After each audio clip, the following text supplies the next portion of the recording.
WNEM TV5 News Update. Good evening, everyone. I'm Raven Blue. Here's a look at the top stories we're following tonight. The Isabella County Sheriff's Office is investigating a deadly crash that injured several people and killed one. Deputies responded to the scene at the intersection of Broadway and Somerton Roads on Friday around 12:30 p.m. An EcoSport driven by an 80-year-old woman was traveling eastbound on Broadway when investigators say it failed to yield the right-of-way. The car that was struck lost control and ran off the road, hitting a garage attached to a house. Deputies say there was substantial damage to the garage and the car inside it. No one was home at the time of the crash. The woman and a man in the EcoSport were taken to a hospital.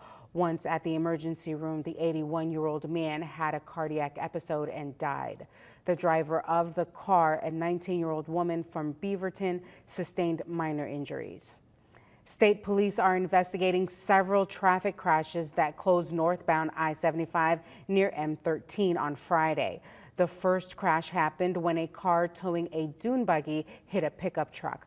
Police say the dune buggy became disconnected and rolled to a stop on the side of the freeway, while the car pulling it stopped on the shoulder. A 61-year-old Flushing man left his car and tried to run across the freeway to check on the dune buggy, but was hit by a car.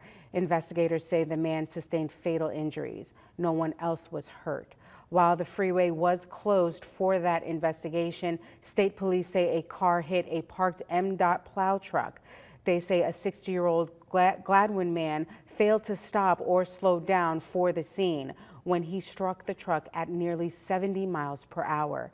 State police say the man was treated at a local hospital for serious injuries and was taken to Saginaw County Jail, suspected of impaired driving. No one else was injured in that accident. Both incidents remain under investigation. Now here's John with a look at your forecast. Thank you very much, Raven. And we have seen a fair share of a few showers and thunderstorms, mainly north of the Tri-Cities, but they have been moving over the same areas over a few hours. So we do have a few flood advisories and a few flood warnings to actually bring to your attention. It's an active flood advisory that's going to be for the southern section of Clare County, and that's going to go until about 10 o'clock. We're also holding on to an active flood warning that will go until about 7:30. That's for southern Gladwin and for the entire county of Aranac. We will continue to watch some more showers and storms moving from the north to the south very slowly. That also has posed some marine warnings for the Saginaw Bay that will go until the early evening hours. We'll continue to watch that. After that, winds will pick up, and that's going to pose a small craft advisory for the bay and for the shoreline near Lake Huron. That will go until the early hours of Monday, so not going to be the best conditions for boating for the rest of your holiday weekend. Something just to keep in mind. Winds are going to be more of an onshore flow at about 10 to 20 knots from the northeast. Gusts could be upwards of near 25 miles per hour. So we could be seeing waves as high as near 7 to even 9 feet. So that's what we keep in mind as we go throughout the rest of tonight and in through a good majority of your Sunday. Temperatures for the overnight period, we'll have a good mix of the 50s and even some lower 60s into your Sunday morning.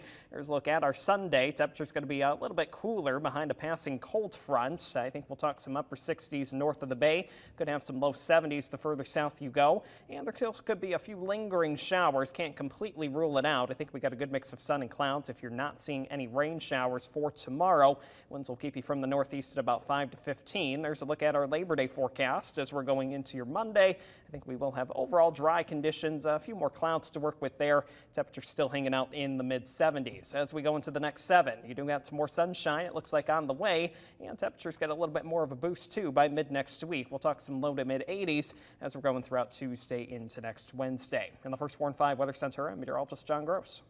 Remember to tune into WNEM TV5 on air and online 24/7 for the latest news, weather, and information.